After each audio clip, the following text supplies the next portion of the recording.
first glance, this looked just like another rap beef. But this isn't about chart positions, street credibility, or diss tracks. This is a battle, but for the YNs. NLE Choppa is fighting with symbolism, ancestry, and a message that goes way deeper than the music.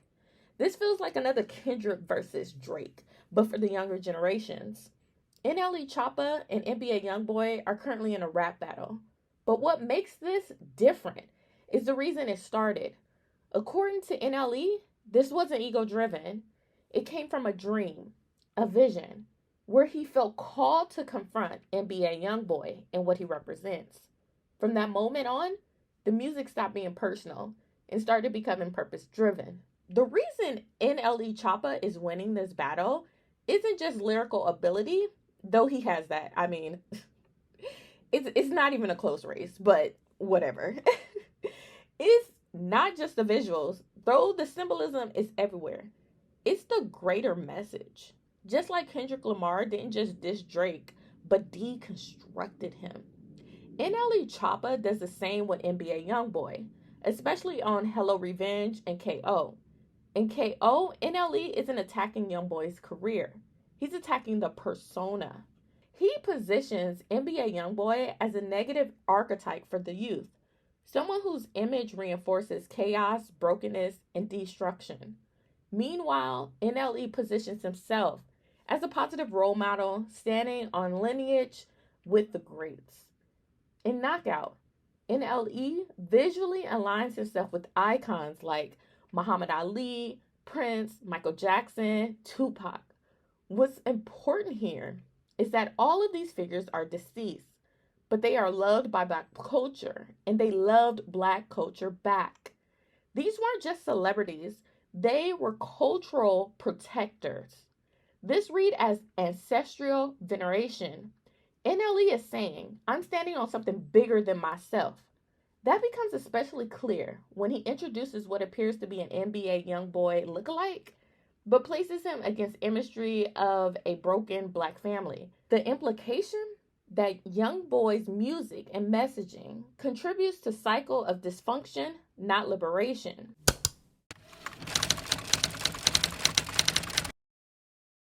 Hi, my name is Jade, and welcome to our channel, Get Into the Black, where we explore life, business, culture, our way, from Puerto Rico to the world. And for my legacy kinfolks, you know what to do. Hit that like button like it owes you money, and leave a comment so I know you're awake. And if this is your first time here, you better subscribe, especially y'all who keep watching, because I see you. You keep showing up, you keep watching, and you know what? You can't keep watching for free, so hit that subscribe button and join the legacy kinfolk. With that being said, let's get into this video. The cowboy symbolism and Hello Revenge. Oh, we need to get into that, because this is where the symbolism gets even deeper. The cowboy imagery in Hello Revenge isn't random. Historically, cowboys were originally Black men. A lot of people don't know that because they think of these old country westerns now, but no, those men were Black. The word cowboy was not a cool title. It was an insult. After the Civil War, wealthy white ranchers were called cattlemen or ranch hands. Cowboys was a name given to the newly freed Black men. But these men took that insult and owned it. They became some of the most skilled riders and ropers in the West. After the Civil War, it's estimated that 1 in 4 cowboys was Black. Legends like Nat Love and Bill Pickett weren't the exception. They were part of the rule.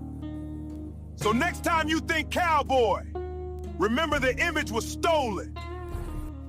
The real cowboys were the ones they tried to insult. They represented self-defined masculinity, freedom outside of white standards, survival on their own terms. So when people joke that NLE had a little sugar in his tank because of this dancing, they completely missed the point. This is him defining what masculinity looks like to him. And that's the whole power of the cowboy imagery. Those movements were tribal, low-key. That was giving Haka energy. ritualistic, war-ready, ancestral. Masculinity isn't fragile, and him doing a couple of dances doesn't mean he got sugar in his take.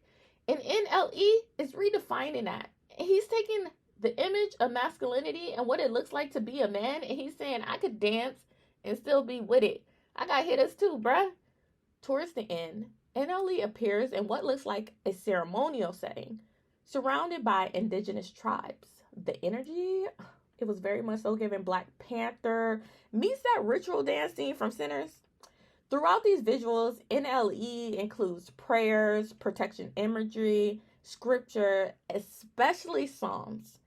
And this is important because many spiritual practitioners, including those in like hoodoo and root work traditions, recognize the book as Psalms as more than scripture. It's often used as a book of protection spells. So when NLE frames himself as spiritually guarded while portraying NBA YoungBoy as being backed by a corrupt industry, pushing the worst of Black culture, that's intentional. He's painting YoungBoy as an avatar of chaos and himself as someone chosen to confront it. These are my final thoughts. Now I'll say this. NLE Choppa still has room to grow with execution. Sometimes his symbolism is so shocking that people miss the message altogether, but the message is there. He stands for something. He's speaking for the youth, and he's not afraid to challenge destructive narratives, even when they're popular.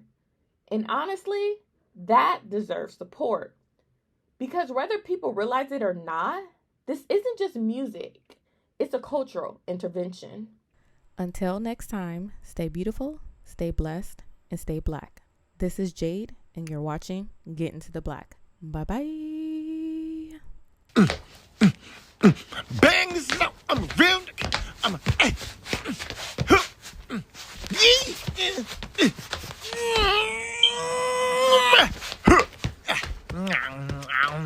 it's time for going.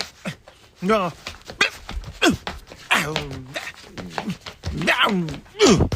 Take feet. Kick that.